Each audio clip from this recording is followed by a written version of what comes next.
Bonjour à toutes et à tous, bienvenue dans votre émission. Je suis contente d'être encore parmi vous en ce jour. Dieu m'a fait la grâce d'être encore vivante en ce jour, alors gloire à Dieu. Comme vous le savez, le concept principal de cette émission est de partager la parole qui est notre pain quotidien spirituel. Différemment, aujourd'hui, nous partagerons la parole autour des tasses de café, comme vous pouvez le voir sur nos belles tables. Et aujourd'hui, je ne suis pas seule sur mon plateau. Aujourd'hui, je suis avec la servante de Dieu, la sœur Mamie Bibaloki, qui est responsable de la cellule MCEA à Montréal. Et oui, il n'y a pas que l'église MCEA au Havre, mais il y a également une cellule qui a débuté depuis le début de cette année à Montréal. Gloire à Dieu.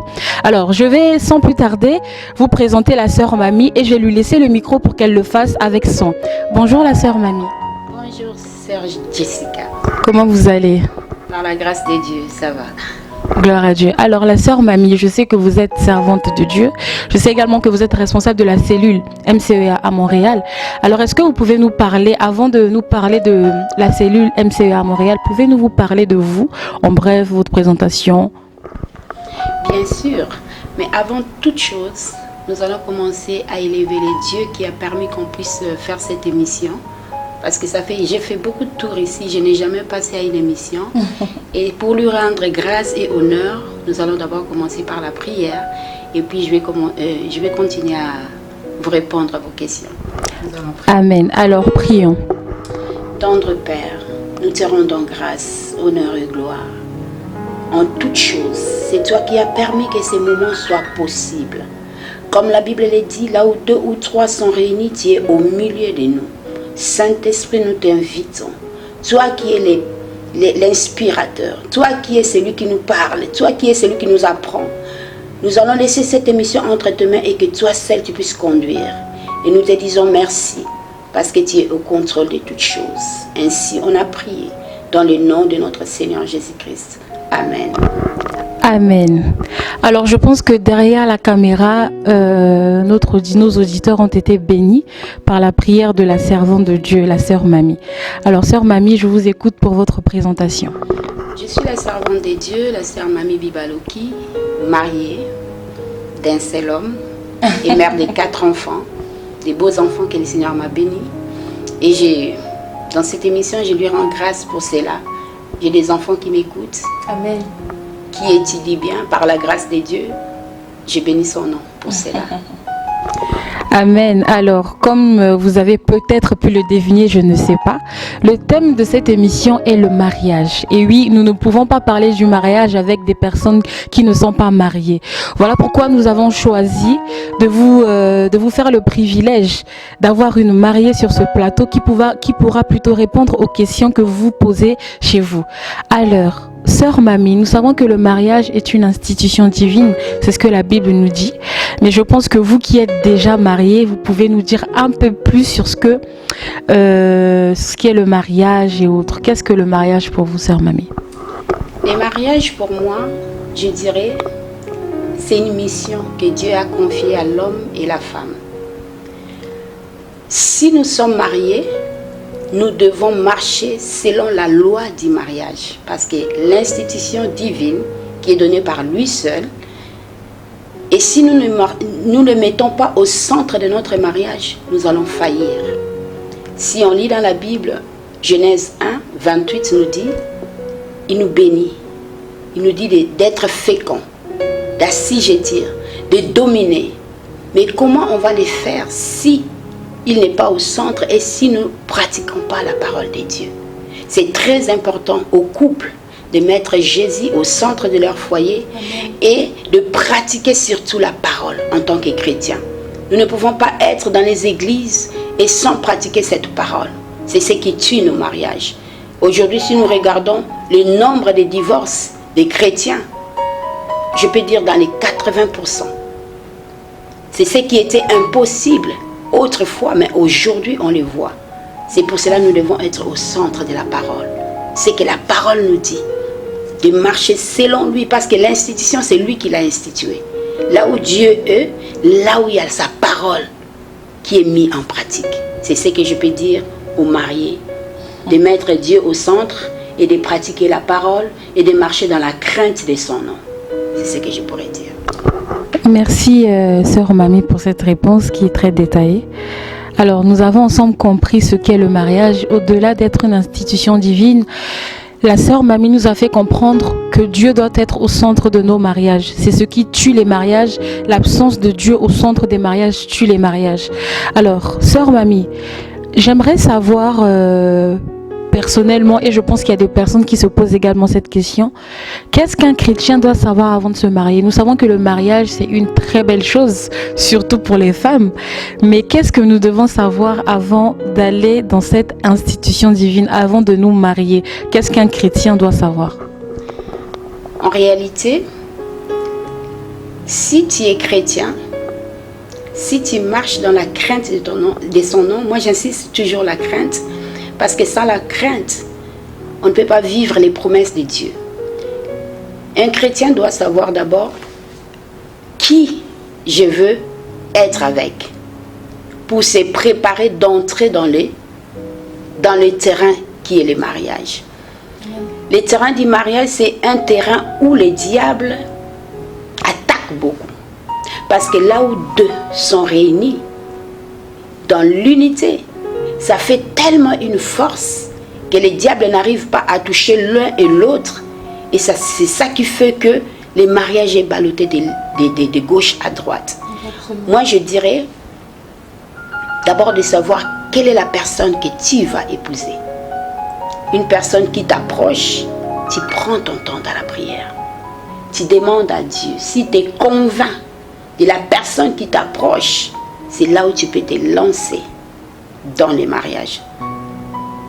Sinon, ça sera un terrain où toi-même tu ne sauras pas comment gérer si tu ne te laisses pas conduire par le Seigneur. Donc, il faut savoir que c'est un terrain glissant. Mais avec l'aide du Saint-Esprit et de notre Seigneur, nous pouvons arriver. Amen.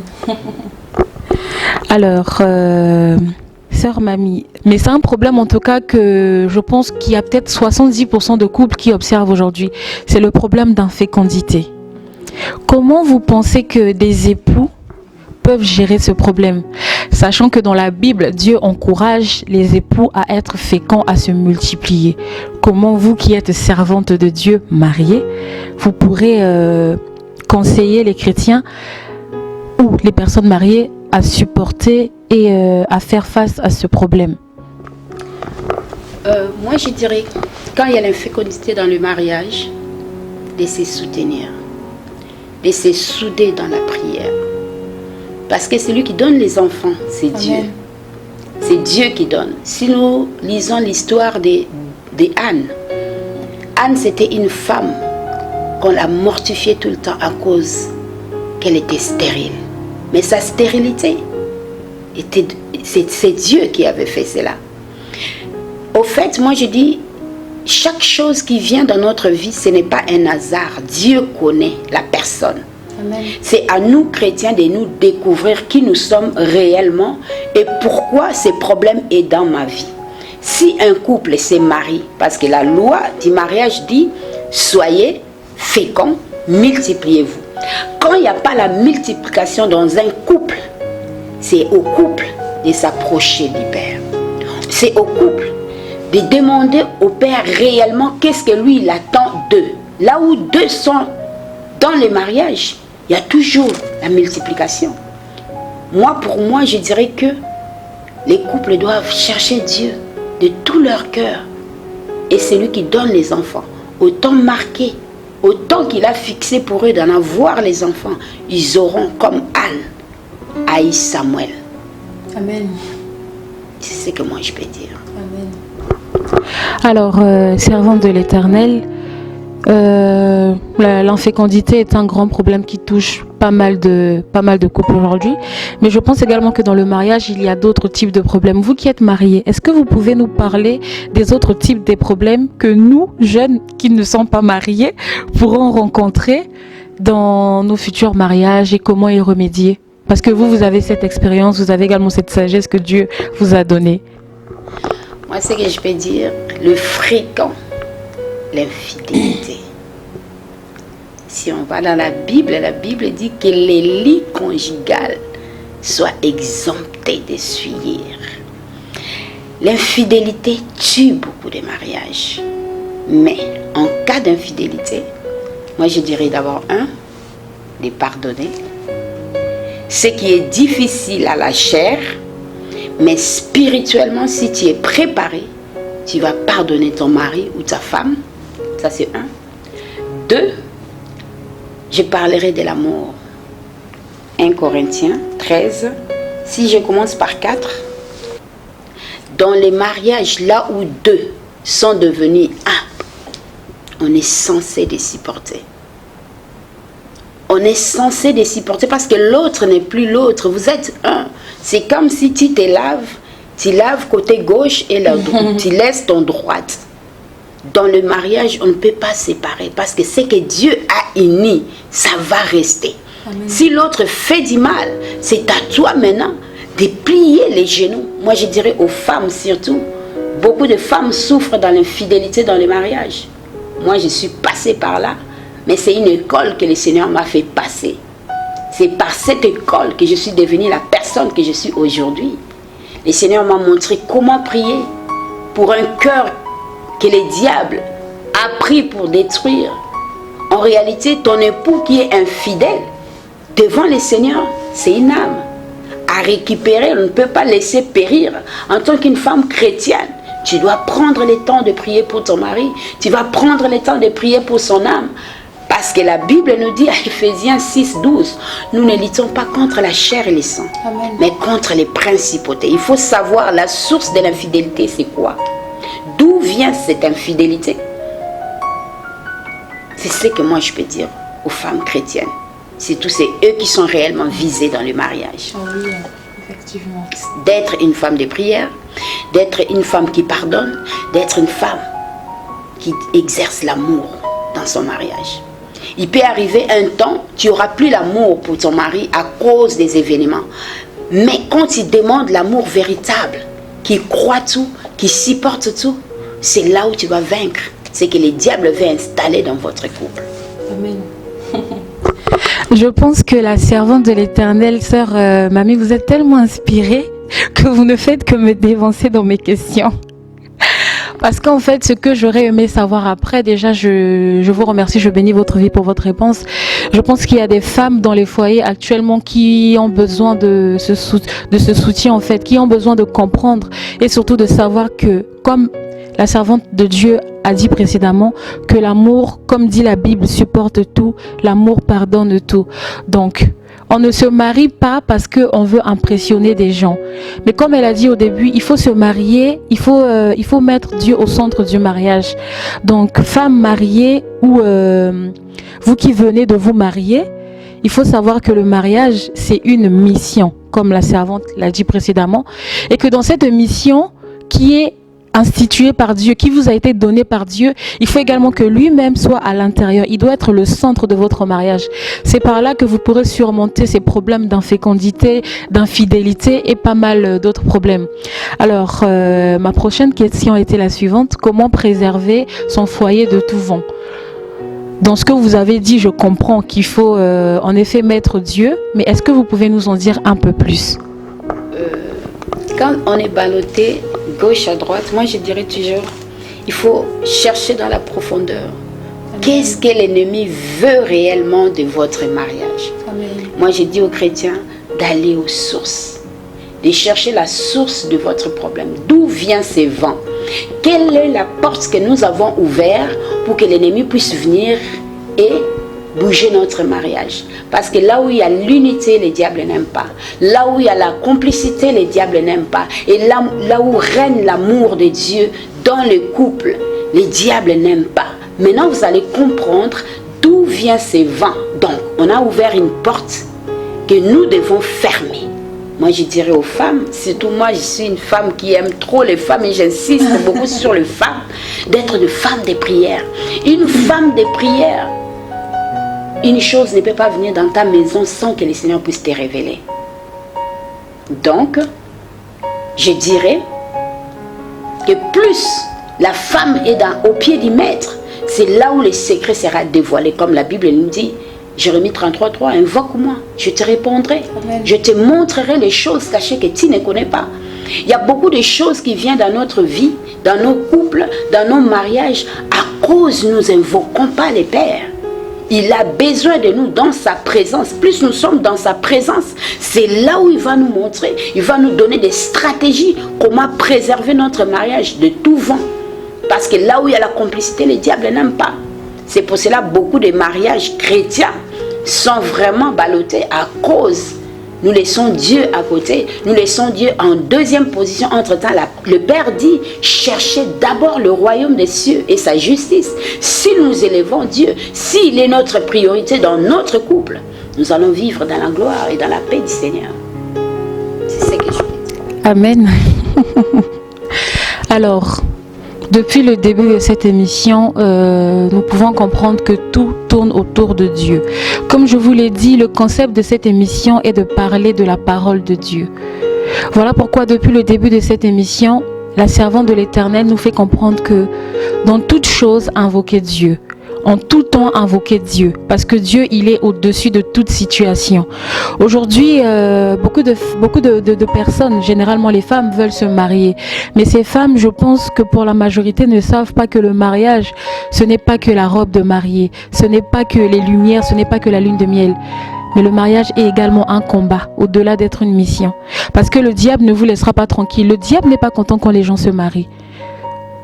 Détrompez-vous. C'est pas en se mariant, c'est pas en ayant la bague au doigt qu'on est accompli. Mais non, on est accompli lorsque nous sommes toujours affermis dans la prière, lorsque nous avons toujours nos deux genoux par terre, lorsque nous écoutons toujours ce que le Père nous dit. D'où je bénis vraiment Dieu pour votre vie, servante de l'Éternel. Vous m'apprenez beaucoup. Et je pense également que vous apprenez à toutes ces femmes qui sont derrière à cet auditoire de femmes. Et nous sommes presque à la fin de notre émission. La dernière question que je vais poser à cette femme bénie, c'est que dans Ecclésiaste 4, 9, Dieu nous dit que deux valent mieux qu'un seul. Que lorsqu'un tombe, l'autre peut le relever. Mais celui qui est seul n'a pas en quelque sorte n'a pas d'appui en fait. Qui peut le relever ? C'est ce que la parole, c'est ce que ce verset nous fait comprendre. Alors devons-nous comprendre que le mariage est une force, pas seulement physique, parce que lorsqu'on parle de tomber, je pense qu'il y a des gens qui se disent si mon mari tombe, je vais le relever. Non, pas seulement physique, mais également une force spirituelle. Est-ce que vous pensez que le mariage est une force ? Pour moi, oui. Parce que quand Dieu unit deux personnes et ça devient une personne, c'est une force. La Bible nous demande de prier dans l'unité. Amen. On peut être 2, 3, 4. C'est là où beaucoup de choses changent.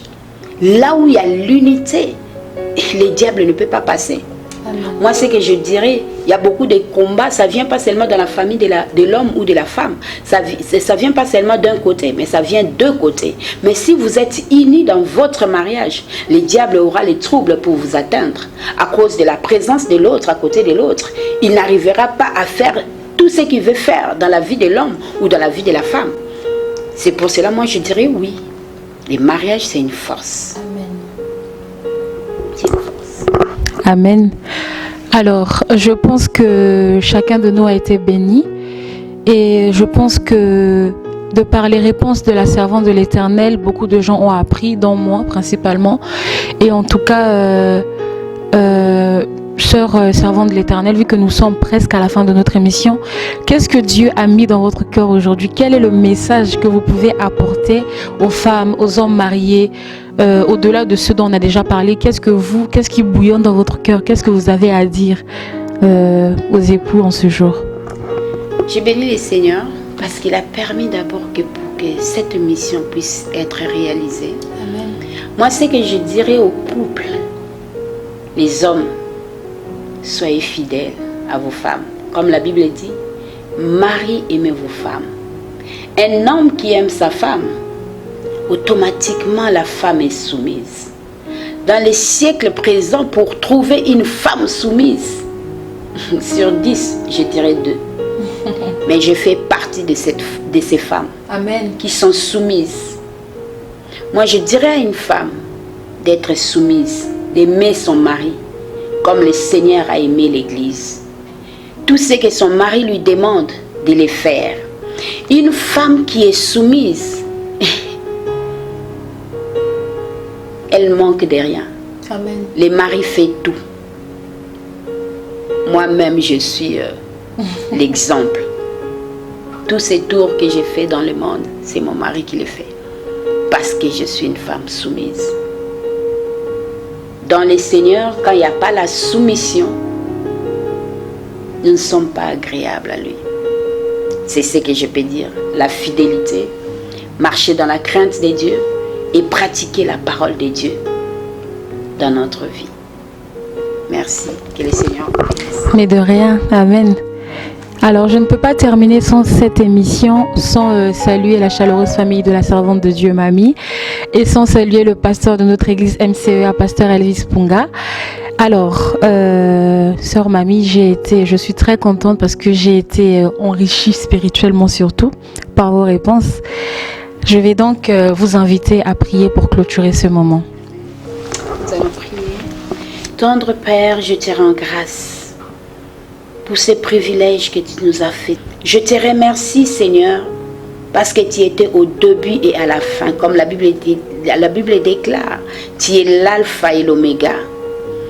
Merci pour le parole que tu avais mis dans ma bouche. J'ai ouvert seulement et toi tu as rempli. Je te remercie pour ta servante Jessica. Bénis-la. Pour celui qui était derrière les caméras, bénis-lui. Et leur vie, Seigneur, qu'ils puissent avancer avec toi. Et que tu les amènes là où toi tu vois. Et je bénis la MCA Église. Je bénis l'homme de Dieu qui conduit cette Église. Qu'il puisse aller de gloire en gloire et de victoire en victoire. Nous remettons ces moments entre tes mains et que ton nom soit glorifié à jamais. Merci Seigneur. Ainsi on a prié dans le nom de notre Seigneur Jésus-Christ. Amen. Amen. Alors, chers auditeurs, je vous remercie pour votre attention. J'insisterai plutôt, je vous encouragerai à écouter attentivement les réponses que la servante de l'Éternel a pu donner. Vous savez, nous pouvons comprendre les choses de manière différente, mais je pense que ces paroles ont été inspirées par une seule personne, c'est le Père. Alors je vais vous encourager à écouter ces réponses, mais attentivement, et surtout à comprendre que rien n'est au-delà de Dieu. Mettez Dieu dans vos mariages. Pour ceux qui ne sont pas encore mariés, mettez Dieu au centre de tout ce que vous faites. Alors, j'ai été contente. Je suis vraiment bénie en ce jour. Je pense que vous également, vous l'êtes en ce jour, de par les réponses de cette servante de l'Éternel. Et je vous remercie pour votre attention en tout cas. Et je vous dis à très bientôt. Au revoir.